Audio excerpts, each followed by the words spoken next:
ကျောင်းသားတွေအမြဲရောတတ်တယ်ရှိသည်လို့ပြောလိုက်တယ်ယူသုံးရမလို့ကြိုက်သုံးရမလို့ဖြစ်နေကြတယ်ဒါဆိုရင်ဒီထဲမှာရှင်းပြပေးထားမယ်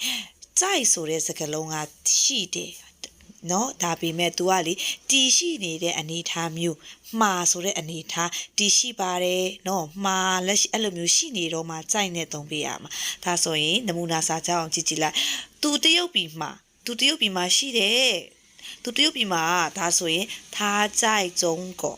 သူယိုရီးယားမှာလေဒါဆိုရင်စိတ်ထဲမှာကြည်လိုက်သူယိုရီးယားမှာလေဆိုသူယိုရီးယားမှာရှိနေတာမဟုတ်ဘူးလားဒီလိုမျိုးတည်ရှိတာဆိုရင်ထားကြိုက်ထိုက်ကော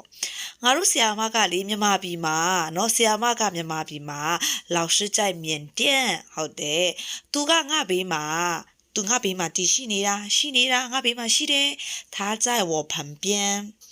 သူကလေငါအနောက်မှာဟိုနောက်ကကောင်လေးပေါ့သူကငါအနောက်မှာဒါဆိုရင်ထားကြိုက်ဝေါ်ဟုတ်မြင့်ငါကုမ္ပဏီမှာလေခဏနေလာခဲ့လို့ရတယ်နော်我在公司等一下你过来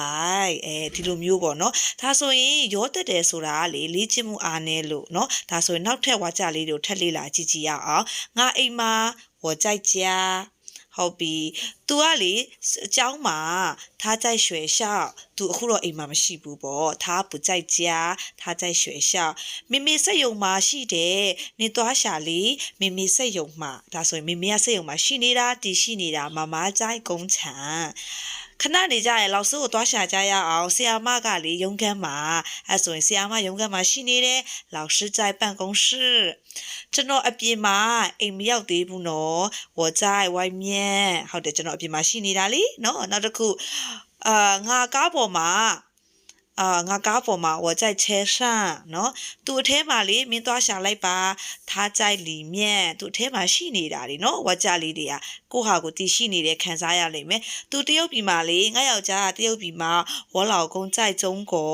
နော်ဒါလေးတွေကလေများများလေးလေ့ကျင့်ပြီးတော့များများလေးပြောတတ်မယ်ဆိုရင်ဒီဟာအကြိုက်ကိုတည်ရှိတဲ့နေရာကိုအော်တိုလေးသုံးသက်သွားလိမ့်မယ်နေရာရဲ့အရှိမကိုကြိုက်ကိုထားပေးရမယ်နော်